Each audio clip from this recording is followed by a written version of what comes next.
ever feel like you're speaking totally different love languages? Like in your relationships, you're saying, hey, I need a little reassurance, but your partner's all, whoa, are you trying to control me? Oh, yeah. We'll get ready to decode all those mixed signals because today we're going deep, deep, deep into the world of adult attachment styles, Oh. using the book Attached as our guide. I love this book. It really is like a decoder ring, Yeah.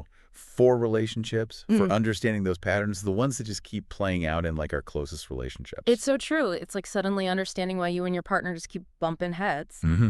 So let's break down these attachment styles. Starting with the three main types. So what can you tell us about secure attachment? Secure individuals are generally comfortable with intimacy. They're really good communicators, and they just kind of navigate relationships with this sense of ease. Like if you think about someone who just falls in love effortlessly and doesn't constantly worry about being alone, that's a good example of a secure attachment style. Okay. So what about anxious attachment? What are some of the, I guess, the hallmarks of that style? Yeah, people with an anxious attachment style often crave closeness, and they can be super aware, like hyper aware of their partner's feelings, sometimes to the point of like overthinking every interaction. Just imagine someone like obsessing over a text message, worried about saying the wrong thing, pushing their partner away. That's a pretty common experience, I think, for someone with an anxious attachment style. Yeah, I can definitely see how that would lead to like a lot of anxiety in a relationship. Oh, for sure. And then there's the avoidant attachment style, which seems to be kind of on the opposite end of that spectrum. Right. Avoidant individuals really value their independence, Yeah. and they can feel uncomfortable with too much closeness. Someone who's been hurt in the past and now they're terrified of commitment, or maybe they're really, really wary of becoming financially entangled with a partner again. They might exhibit traits of an avoidant attachment style. Okay, so we've got these three distinct styles: secure, anxious, and avoidant. But how do these styles actually develop? Is it nature or nurture? Attached explains that our early childhood experiences, particularly our relationships with our primary caregivers, play a significant role in shaping our attachment style. Think about those classic experiments where researchers observe how infants react Mm-hmm. when they're separated from and then reunited with their Yeah. mothers. Yeah. Those early interactions and the sense of security or insecurity they create, that can have a lasting impact on how we approach relationships later in life. So our childhood definitely plays a role, but you mentioned earlier that these patterns aren't necessarily set in stone. Can our attachment style change over time? Absolutely. Adult experiences, especially those within our romantic relationships, can definitely influence and even shift our attachment style. Attached cites research suggesting that about 25 to 30% of adults actually change their attachment style throughout their lives. So while our early experiences lay a foundation, we're not necessarily stuck with the same patterns forever. Okay, that's encouraging to hear. It means there's hope for like growth and change no matter where we're starting from. Hmm. Now, attached dives into some specific relationship dynamics, and one that really caught my eye is the anxious avoidant trap. What exactly is this trap, and why is it so common? This dynamic describes the often tumultuous pairing of an anxious individual and an avoidant one. They're drawn to each other almost like magnets, but their opposing needs create this push and pull dynamic that can be incredibly frustrating for both partners. So in this scenario, like the more the anxious partner seeks closeness, the more the avoidant partner kind of withdraws, creating this constant cycle of pursuit and distance. Yeah. Exactly. The anxious person feels perpetually insecure. Like they're never quite getting the reassurance they need, while the avoidant person feels suffocated, trapped. Like they're constantly having to defend their need for space. That sounds exhausting for everyone involved. Are there any warning signs, any smoking guns that someone might be caught in this anxious avoidant trap? Attached highlights several red flags. For example, if your partner withholds expressions of love or consistently puts you on a pedestal, making you feel simultaneously adored and insecure, those can be signs of this dynamic at play. Another smoking gun is mistaking the intensity of an activated attachment system for genuine love. The highs and lows of the relationship can become addictive, even when they're rooted in insecurity rather than true connection. So it's important to be able to differentiate between like the excitement of a new relationship and that deeper sense of security that comes from a healthy, stable connection. Yes.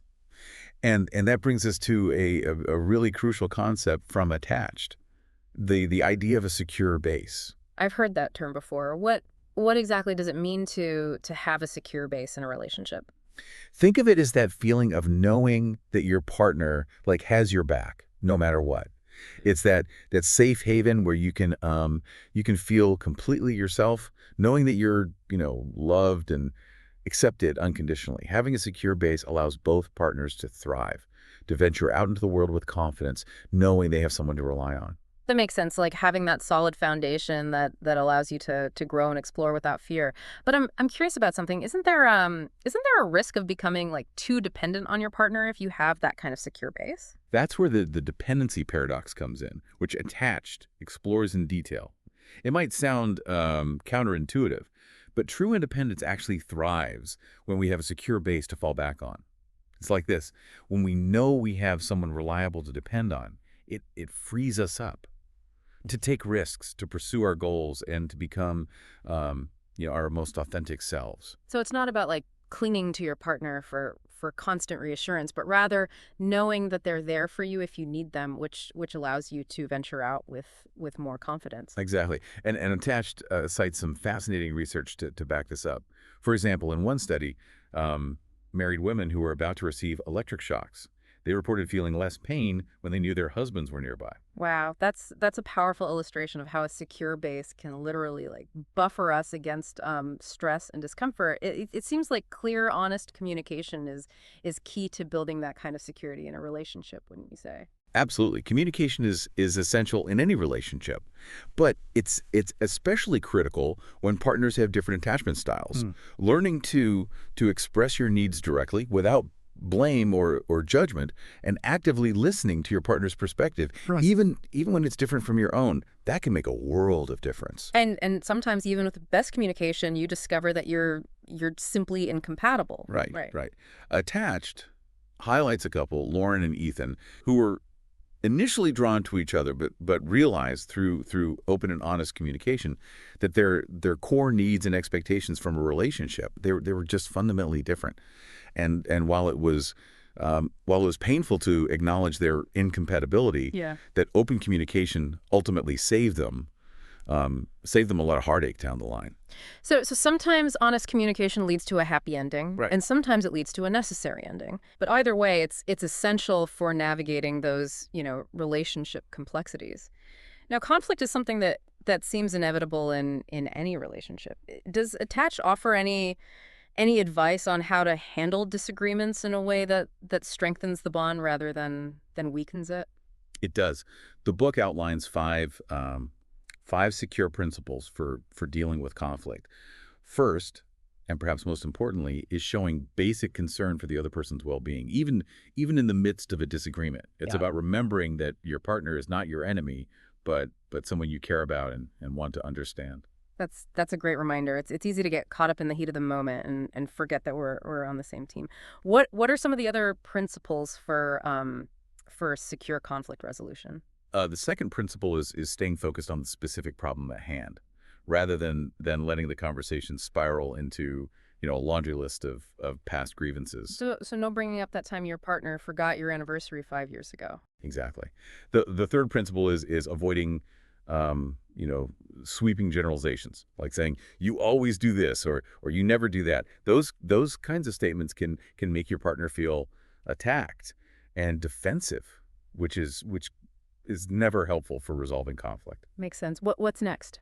The fourth principle is being willing to engage in the conversation, even when it's uncomfortable. It's about actively listening to your partner's perspective and trying to understand where they're coming from, even if you don't agree with everything they're saying. And the fifth and final principle. The fifth principle is perhaps the most straightforward, but it's often the most challenging to put into practice, clearly and effectively communicating your own feelings and needs.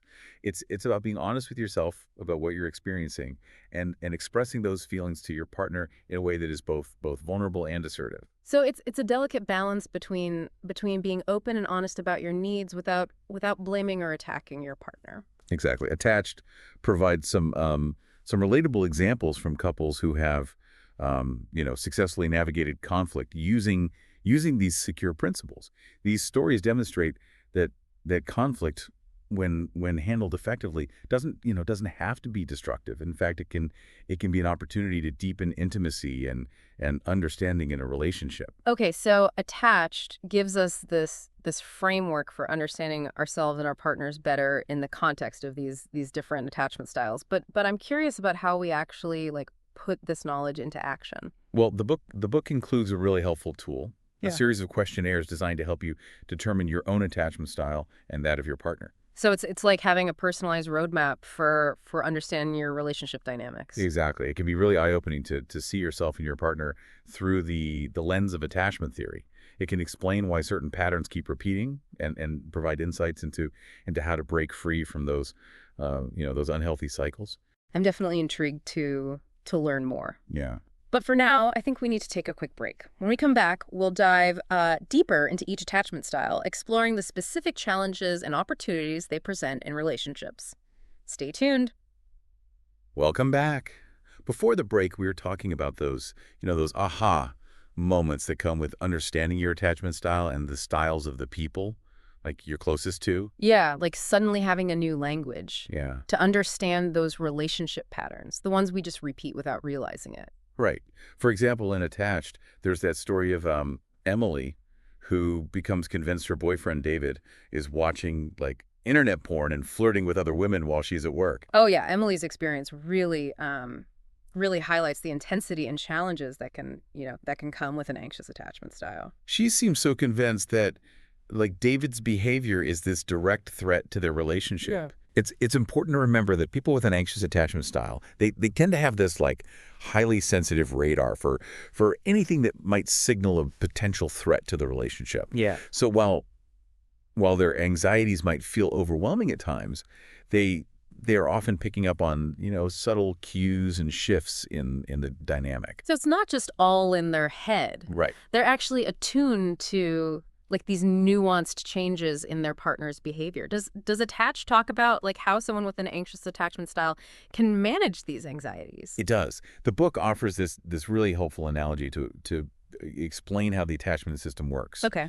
Comparing it to like a smoke detector. Okay. So in a secure person, the smoke detector goes off only when there's, a real fire, Mm. a genuine threat to the relationship. Yeah. But in an anxious person, that smoke detector, super sensitive, going off, even if someone just burns the toast. So in other words, their alarm system is constantly on high alert, even when Mm. there's like no real danger. Right. That sounds exhausting. It can be.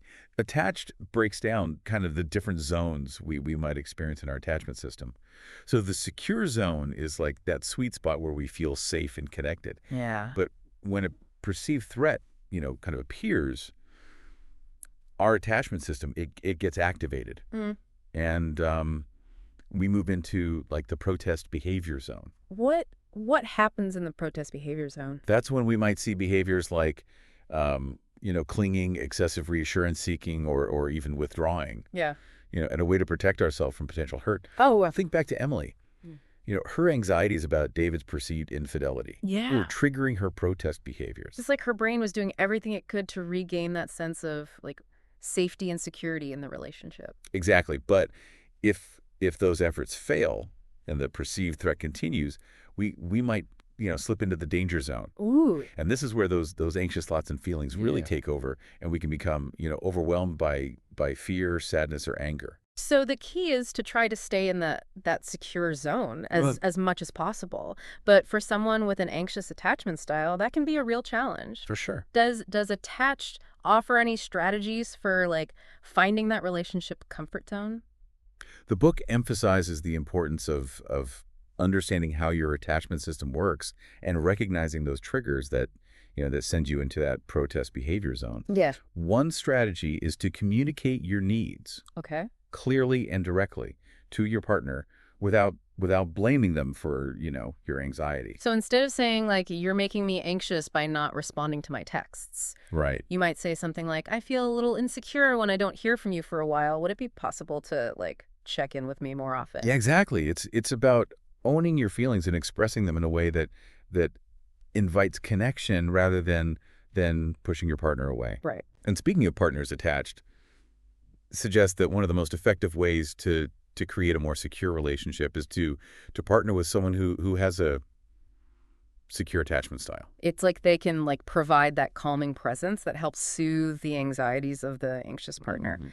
But what if you find yourself repeatedly drawn to people with an avoidant attachment style? Yeah. That seems like a recipe for disaster. It can be a challenging dynamic for sure, Mm. but attached offers hope. It talks about the possibility of reshaping your attachment working models. Those those deep-seated beliefs and expectations we have about relationships Yeah. that are often formed in childhood. So you're not doomed to repeat the same like unhealthy patterns forever. Not at all. It takes effort and self-awareness, but it is possible to shift those patterns and create healthier, more fulfilling relationships. One way to do that is by learning to recognize the deactivating strategies that avoidant individuals often use to create distance in relationships. Okay, so let's talk more about avoidant attachment. Why does it seem like people with this style are constantly pushing love away, Right. even when they like crave connection, deep down? Remember, it's not that they don't want love. Yeah. It's that they feel uncomfortable with too much closeness. They often have this this deep-seated fear of becoming entangled or losing their independence. And to protect themselves from those perceived threats, they unconsciously use these deactivating strategies to create distance in their relationships. Can you give us some like examples of these deactivating strategies? What do they actually look like in a relationship? One common strategy is focusing on their partner's flaws or shortcomings Hmm. as a way to to justify their need for distance. Another is emphasizing their independence and self-reliance, even when it's not necessary. Yeah. And then there's the classic move of withdrawing emotionally when things start to feel too intense or intimate. So they're essentially building walls to protect themselves from getting hurt. Right. But in the process, they're also blocking out the possibility of like genuine intimacy and connection. Exactly. It's a self-protective mechanism that ultimately backfires. Yeah. Attached talks about the paradox of of the avoidance style. Okay. Their fear of depending on others can ironically lead to to isolation and unhappiness, even when they deeply desire a loving connection. This reminds me of that story in Attached about Chris McCandless, the young man who ventured into the Alaskan wilderness and ultimately died alone. Yes. His story, it really highlights the potential dangers of this, of this extreme self-reliance. Even though he craved connection, his fear of intimacy and dependence ultimately led him to a tragic end. Right. His famous last words, they were happiness only real when shared. That's heartbreaking. It seems like avoidance often like misinterpret their partner's attempts at connection as a threat to their freedom. Does Attached address this tendency? It does. The book describes a fascinating experiment Okay. where researchers showed pictures of attracted people to individuals with with different attachment styles. Yeah. And while avoidant individuals were quoted to notice those attractive faces, they also consistently misinterpreted their partner's reactions, perceiving them as more negative or critical than they actually were. So it's like they're seeing the world through this lens of fear and distrust, which distorts their perception of their partner's behavior.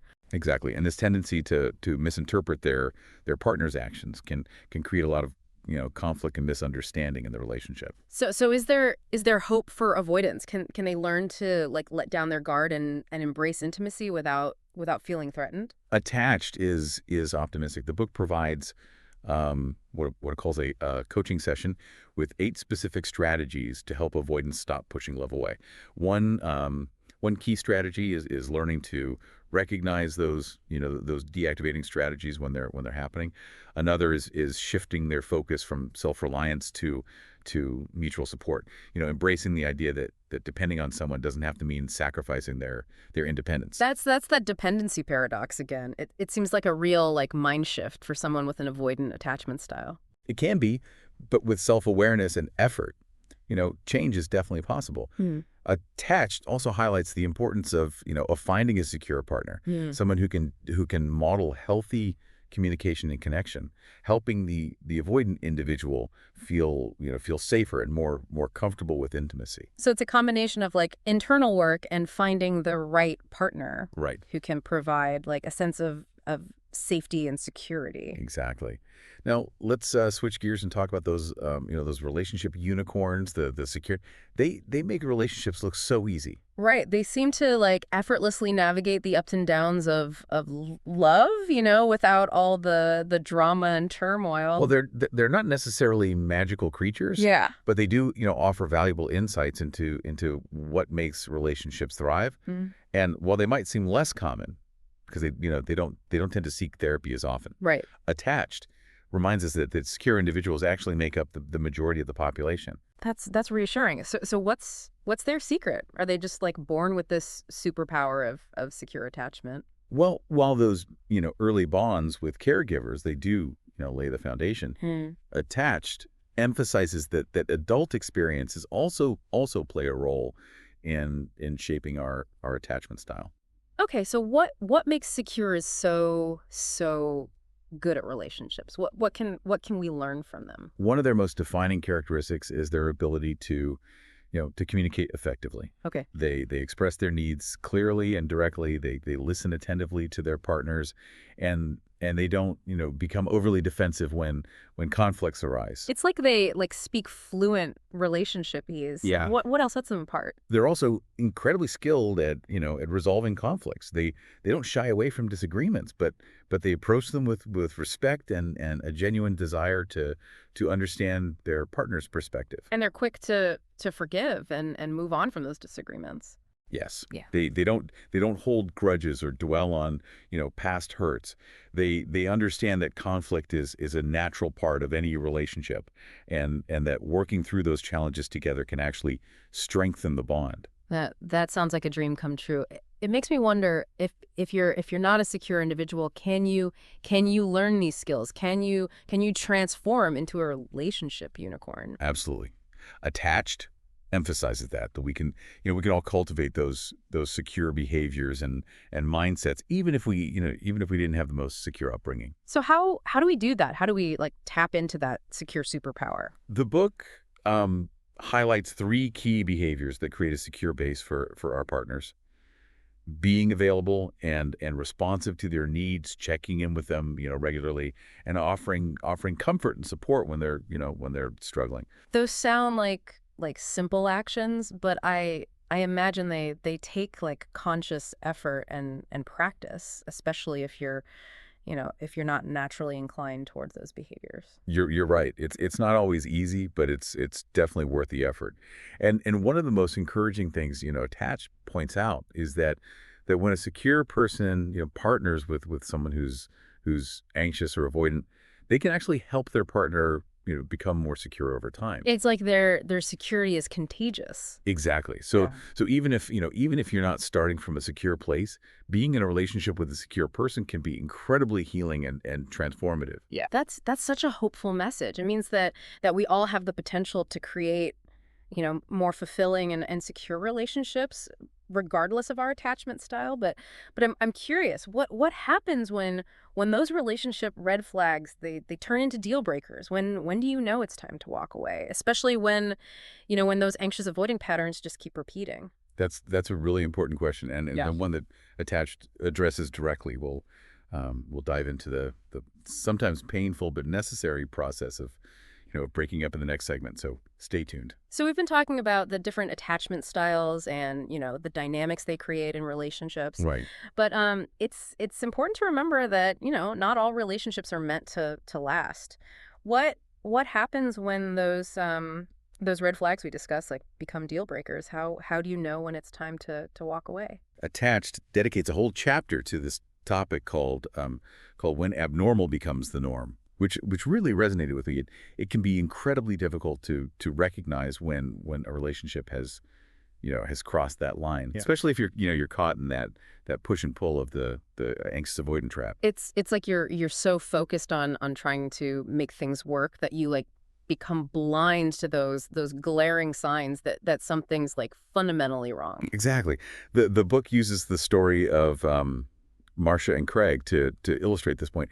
On the surface, they seem like, a happy couple, but beneath the surface, their relationship was riddled with classic anxious avoidant dynamics. From what I remember, Craig was like constantly putting Marcia down, making her feel insecure and inadequate, and she in turn kept trying to win his approval, clinging even tighter as he pulled away. Their story perfectly illustrates how, opposing attachment needs can create this toxic cycle. Marcia was desperate for closeness and reassurance, while Craig was doing everything in his power to maintain distance and avoid, emotional intimacy. And attached refers to this dynamic as life in the inner circle. Yes. Yes. It's that painful paradox where the person you're closest to, the one who should be your safe haven, becomes the source of your greatest pain and insecurity. So how do you know when you're in that danger zone, when those red flags are like screaming, run? Attached outlines several smoking guns that indicate a relationship has veered off course. One major red flag is constant devaluation. If your partner consistently criticizes you, belittles your accomplishments or makes you feel small and insignificant, that's a huge warning sign. It's like they're slowly chipping away at like your self-worth, making you question your own like reality and judgment. Right. Another red flag is the consistent disregard for your emotional needs.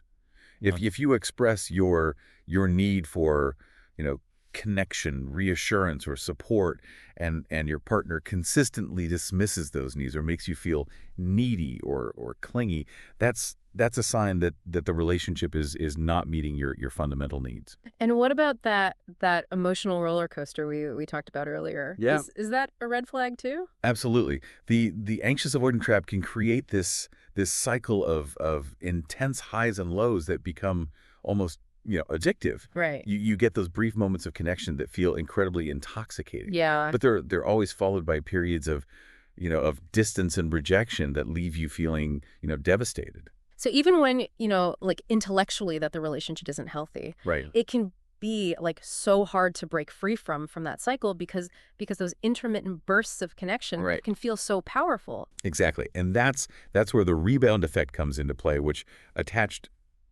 explains so well. Okay. When you finally break up with someone who triggers your attachment system in this way, Right. your feelings of love and longing, they can come flooding back, Yeah. even stronger than before. It's like your brain is trying to trick you into going back to that familiar pain, even though it's not good for you. The book actually compares this to a fascinating study on rat pups who were separated from their mothers. Okay. And researchers found that by replacing specific maternal comforts like warmth, food, and touch, they could alleviate different aspects of the pup's separation distress, and it highlights how deeply ingrained our need for connection is, even when that connection is causing us pain. That makes so much sense. So when we break up with someone, especially someone who's been triggering our attachment system, it's almost like we're like going through withdrawal from those, comforting, albeit unhealthy patterns. Precisely, our brain is literally experiencing it as a threat to our survival. Wow.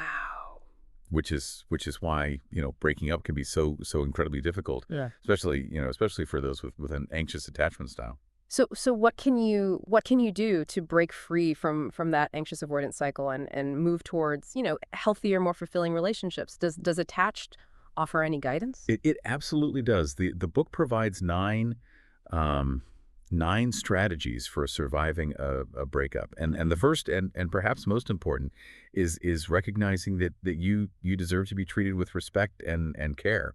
You don't have to settle for a relationship that constantly leaves you feeling anxious, insecure, or devalued. That's a powerful reminder that we all like deserve to be in relationships that nurture our emotional well-being, Right. not diminish it.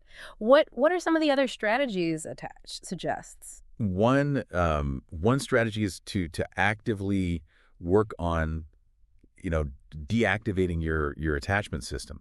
This means consciously reminding yourself of all the reasons why the relationship wasn't working. You can do this by writing down those those painful moments, those red flags you might be, tempted to forget, so you can refer back to them when, when those rose-colored glasses they start to reappear. That's such a practical tip. Yeah. It's like creating a cheat sheet to remind yourself of the reality of the relationship, rather than getting swept away by, those idealized memories. Exactly. Yeah. And attached reminds us that no matter how much, pain we're going through, those feelings will eventually pass. Heartbreak is a natural part of life, and it's important to allow ourselves to grieve the loss of the relationship without judgment. But we also need to remember that there's light at the end of the tunnel. Once you've broken free from that unhealthy pattern, you're opening yourself up to the possibility of a truly